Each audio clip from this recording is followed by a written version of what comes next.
What's up, boys and girls? We're back in this GMC 2500 HD 2021. We don't have much for tires left on it. One of our back tires was leaking. We've got about 750 liters of fuel in the box, and we've got a full tank of fuel in the tank, so we're pushing like handy to 900 liters of fuel in this truck in total right now. So I've got it in tow haul mode, even though I'm not hauling a trailer, because we've got all this weight on back. And might be a nice beautiful day here now, but we just got hit with a hurricane and there's a lot of power outages, cell phones down, blah blah blah. So my job is to haul fuel to generators at cell tower sites so everybody's phones stay working. And obviously with all this weight in the back of the truck, it's got the nose sitting up in the air quite a bit, which this truck is already terrible for blind spots in the front of it. And now that we've got the back end squatting a little bit, we've probably got a 30-foot blind spot in front of this truck that you can't see anything below the hood. So not too worried about that, but a little bit concerned about this tire leaking air. And we've got a new issue with the truck that I'm going to try to get on video later. The security system or something is acting up. The horn starts beeping, the lights start going off, and the truck is just parked, turned off in the yard. So hopefully we'll get some of that later on here, but for right now we are hauling fuel, and the truck's not struggling a bit, but I am going down the highway, and it's not very bumpy, but I can assure you I can feel this weight on the back of the truck. It's not horrible, but I'm curious to see what's going to happen once we get in the off-road situation. I'm going to go up to these tower sites with this weight on back. And again, with the oil pressure, very, very low oil pressure for running along at the highway. I like to see the oil pressure higher than that. This truck consumes a lot of oil, mostly because it never gets changed on time. It's not my truck, so sorry guys, I can't help the way this truck gets treated. I just drive it. But right now we are, the computer says we're still good for an oil change. I personally changed the oil in this truck at like 72,000, and I advise that the oil be changed by the time it gets to 80,000. Well, we've now got 85,000 on it, and the other driver who I just relieved, John, he had put 2 liters of oil in this truck to top it back up. But the computer still says there's 25% oil life. So you guys running these trucks, if you're actually working them, not just babying them around, you're going to want to keep an eye on your engine oil. So that's about it for now. I don't want to bore you with too much talking, but as you can see, we've got a bunch of fuel on back. See how bad the first road is when I get to my first site. If it's bad, we'll video it, and I'll show you what's actually on the back of this truck sitting for weight when we get there. Alright, so I'm here at my first generator site to fuel up for today. This one's got an 1100 liter tank. And as you can see, the old girl's squatting a little bit in the back compared to the front. We've got 1, 2, 3, 4, 5, 6 jugs. We got a 430 liter tank. And then behind there we've got another 200 liter tank. So what we've got geared up is our portables. Oh, there the truck's doing its thing again. Look, flashing all the lights, beeping the horn. Huh. Then it's turned on this time. That's weird. So anyhow, these are portable tanks. So the wiring, we just have it loose, run it up the side of the truck, connect it to the battery, and away I go. So I'm going to get this pumped in. Get on to our next one. This wasn't a very rough site to get into, so I didn't bother videoing the drive in. But just to give you an idea of what we're hauling in the back of this, there's a lot of weight here when you consider what all that fuel weighs. Plus we got a full tank in there. Pump's running. I get a zip tie on my handle in there so I don't gotta crawl in and out and hold it. And we're just simply connected to the battery here. Oh look, there goes the truck again freaking out. Huh. And this is why I like night shift, because all this traveling, trying to get to all these sites, fueling these generators, man, the construction and the traffic just kills it, and just, oh, it's aggravating. Here I am sitting again on the highway, waiting to get through so I can get these towers fueled up. One thing I will say about this truck is it is geared to run along fast on the highway and be quite smooth. Like when you're driving this over 70 miles an hour, it drops down a gear as soon as you hit a hill. It does everything pretty smooth. I find this truck so underpowered at low speeds and just too high geared. But she's getting the miles put to her already. Just about at my second site. So I think the road isn't going to be real rough, but it'll give you an idea of what we do here. And just show you that this truck doesn't really get treated like a baby. It gets worked and used pretty hard the whole time. She's a little bouncy with all that fuel in the back, but the suspension is seeming to absorb it pretty good. Alright, we are at the first off-road tower site.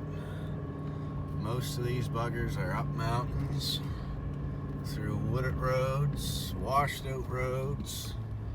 You never know what to expect after a hurricane, trees down, whatever. This shouldn't be too rough. It just gives you an idea of what the truck goes through. I'm sure later on in this video I'll find roads much worse than this, but you know, we've got almost 1,000 liters of fuel on the back of this thing, and this is what we gotta drive. Oh yeah, this is washed out good.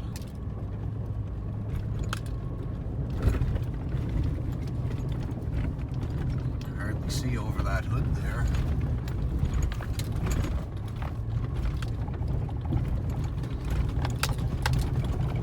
Really putting the suspension to the test here.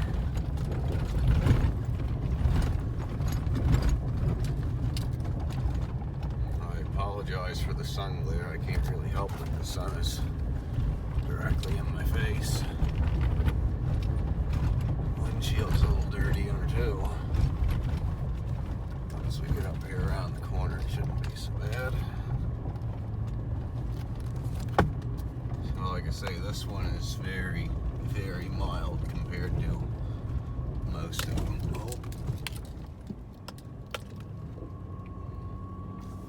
Oh. We still have probably foot-deep washouts here on the right side. It's definitely not the best kind of terrain to have to travel over all the time.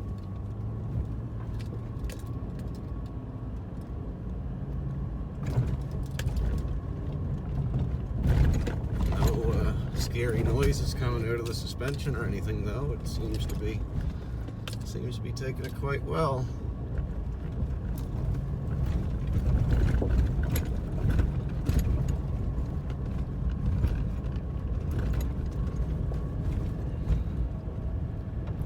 This one's actually pretty short and quick to get into. It's again one of the better roads up here probably, but oh look, we got a washout on the left side this time.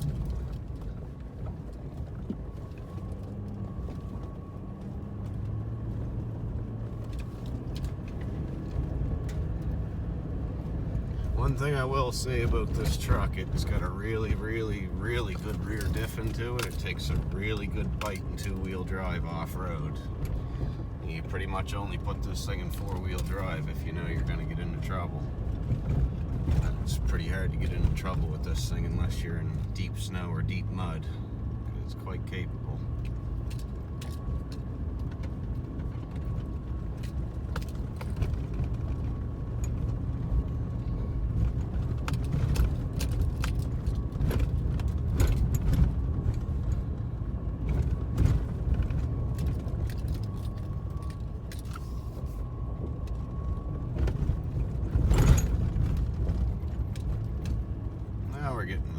part of the road. This looks like she's totally washed out up here. And again, I'm only in two-wheel drive. Look at this mess.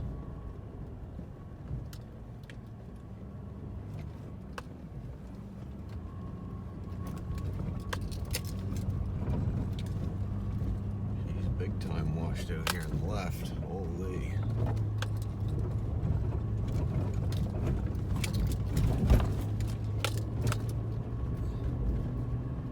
Just crawl right up through there in two-wheel drive, not even a sweat.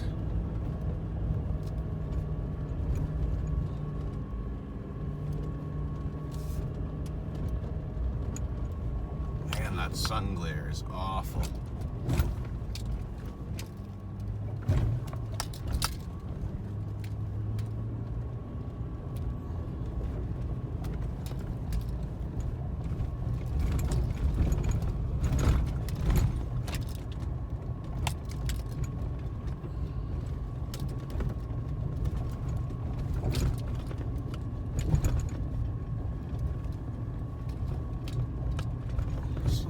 I didn't think it took me this long to get up here last time.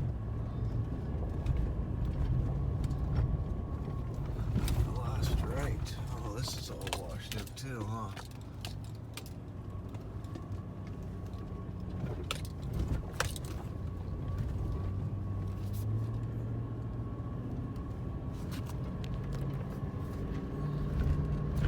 The best part is when these towers are down, you come in here, and if you do end up getting stuck or hung up, if the tower's down, you have no cell service to make a call. So it's not that we're going to get stuck today, but I'm sure once winter rolls around, we got to start doing this again. It'll be a different story. So as you can see, we're in here to the site now. It's just a matter of hooking my wires up to my battery again and pump the fuel in and off to the next one. So just coming down out of the site now. Ended up the power's actually back on at this site, so this was pretty much a waste of time driving up here, but nice view on the way down. Very rough road.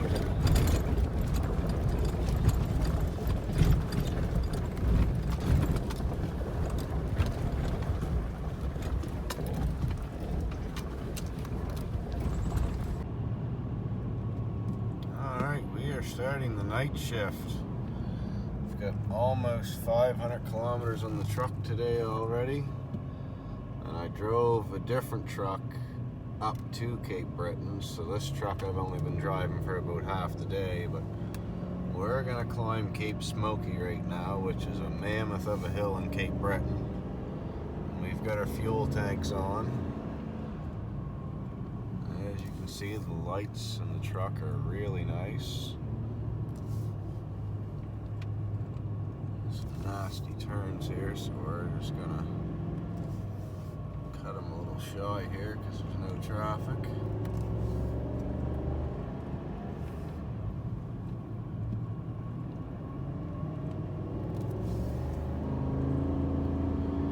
One thing I will say, with all this fuel in the back, you can definitely notice it on the brakes big time. If you're doing any speed and you want to stop at any quick rate at all, you got to get pretty heavy on the pedal. But as far as the pulling power and stuff, it really hasn't changed a whole lot. I'm running it in tow haul just to make it happier and help me out when I'm going down hills. The engine does some of the braking. Another tourism look-off spot. We're almost to our destination. We're still going uphill. Like I say, this thing is just it's one of the bigger hills you'll climb in Cape Breton. Not so much steep, just long and a lot of turns, as you can see.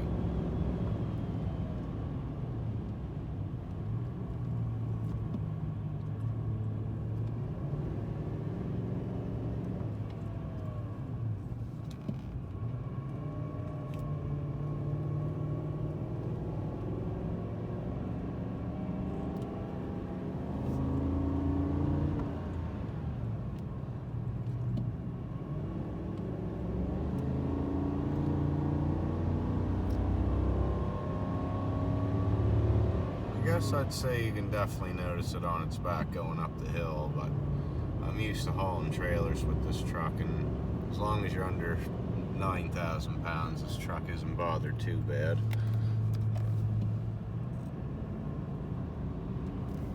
And there we are, pretty much up.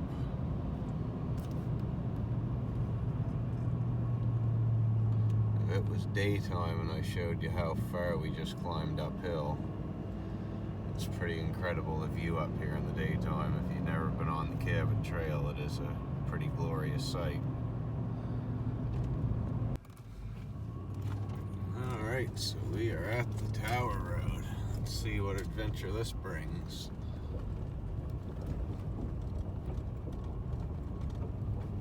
I really miss the light bars in my truck.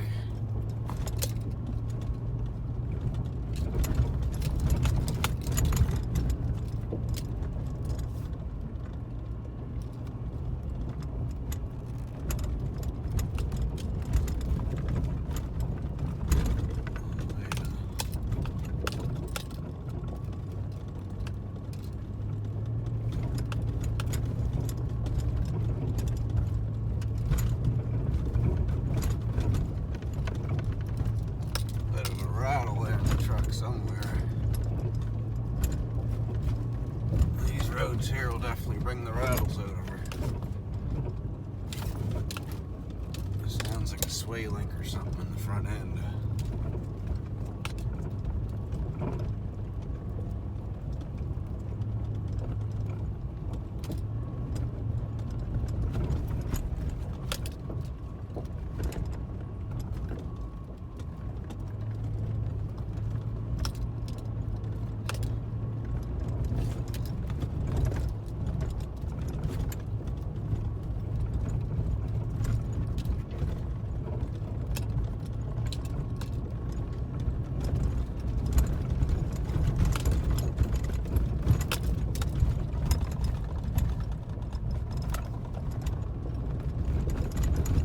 Guys, this truck does not have an easy life. I don't think any of the trucks you'll see on my channel do.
Out here on the one side.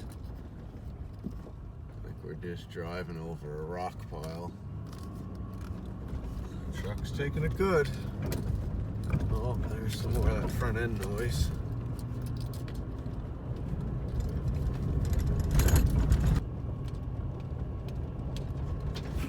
And we're here. Another tower site. Looks like the power might be on. Well, here we go, climbing another mountain on night shift with the Chevy. Holy, I don't know, we're gonna make this in two-wheel drive.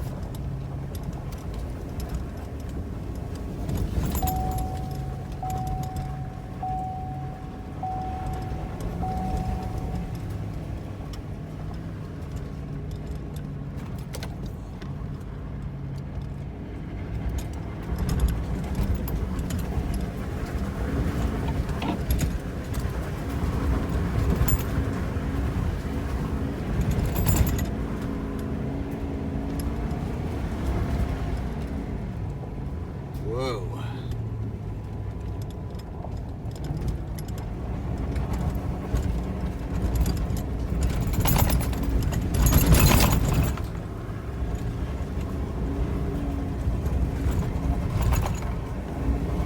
I can't believe we are going up this in two-wheel drive, boys.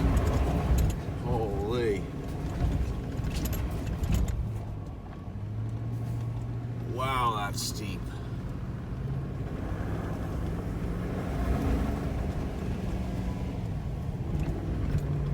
And we made it.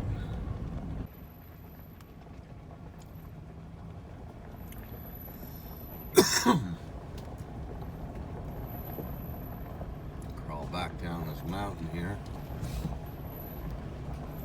Man, this is steep. I'm looking right at the top of that telephone pole. Whoa.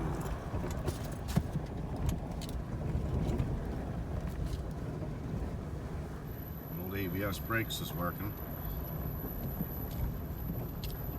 I can't believe we came up this in two-wheel drive. Holy.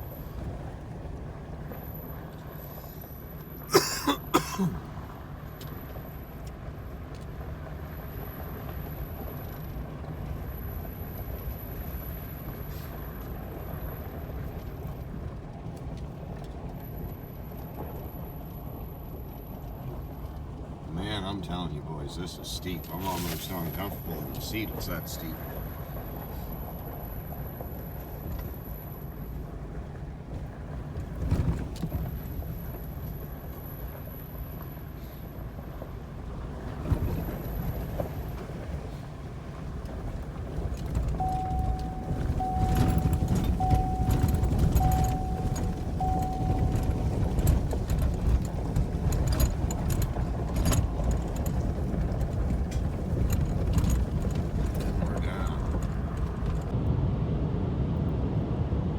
This is driving in Cape Breton in the dark. There is no paint on the highways whatsoever. This is kind of crazy that the government doesn't do something to get this done. Not really safe at night, but it is what it is.